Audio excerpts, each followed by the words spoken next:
Sara gold അവതരിപ്പിക്കുന്ന സ്വർണ്ണ സമ്പാദ്യ പദ്ധതിയിൽ അംഗമാകൂ. സ്വർണ്ണാഭരണങ്ങൾക്കൊപ്പം കൈനിറിയ സമ്മാനങ്ങൾ നേടൂ. കൂടുതൽ വിവരങ്ങൾക്ക് ഇപ്പോൾ തന്നെ മിസ്ഡ് കോൾ ചെയ്യൂ 7012945198. ചോക്കാട് പഞ്ചായത്തിലെ PMAY പദ്ധതി ഗുണഭോക്താക്കളുടെ കരട് ലിസ്റ്റ് ചർച്ച ചെയ്യുന്നതിന് ഗ്രാമസഭ ചേർന്നു. 1 മുതൽ 10 വരെ വാർഡുകളിലുള്ളവരുടെ സഭയാണ് സംഘടിപ്പിച്ചത്. പഞ്ചായത്ത് കോൺഫറൻസ് ഹാളിൽ ചേർന്ന ഗ്രാമസഭ പഞ്ചായത്ത് പ്രസിഡന്റ് ശാന്ത കെ ഗോപാലൻ ഉദ്ഘാടനം ചെയ്തു. പ്രൈം മിനിസ്റ്റർ ആവാസ് യോജന പദ്ധതി പ്രകാരമാണ് ഈ സർവേ, രണ്ടാമത്തെ ഒരു സർവേ 2018 ഞാൻ ബ്ലോക്കിലിരിക്കുമ്പോൾ നടത്തിയ സർവേയാണ്. അപ്പൊ ആ സർവേന്റെ അടിസ്ഥാനത്തിലാണ് ഇപ്പൊ ഈ ലിസ്റ്റ് വന്നിരിക്കുന്നത്.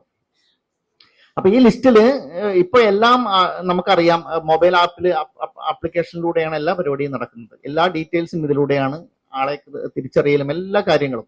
ഒരു കാര്യം നിങ്ങൾ മനസ്സിലാക്കേണ്ടത്, ഈ തെരഞ്ഞെടുപ്പിൽ, അതായത് മുൻഗണനാ തെരഞ്ഞെടുപ്പ്, അതപ്പോ സർവേ ചെയ്തു കഴിഞ്ഞാൽ ആള് വരും, അത് കഴിഞ്ഞ് പിന്നെ കുറച്ച് ആൾക്കാരെ എലിജിബിലിറ്റി ഇല്ലെങ്കിൽ ഒഴിവാക്കില്ല, അതൊക്കെ കുറച്ച് മുമ്പ് തന്നെ നടന്നിട്ടുണ്ട് കുറെ ആൾക്കാരെ.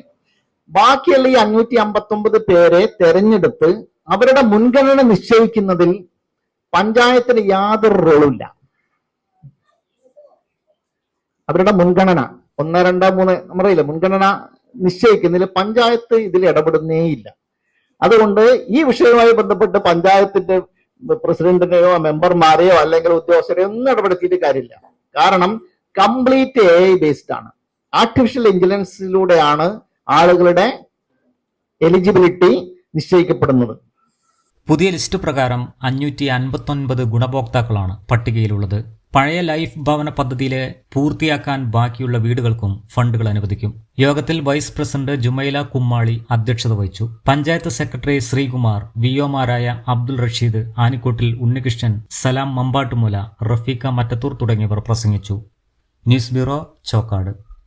തലമുറകൾ സാക്ഷ്യം വഹിച്ച വിശ്വസ്ത പാരമ്പര്യവുമായി PAK gold and diamonds. Most trusted gold, PAK gold and diamonds.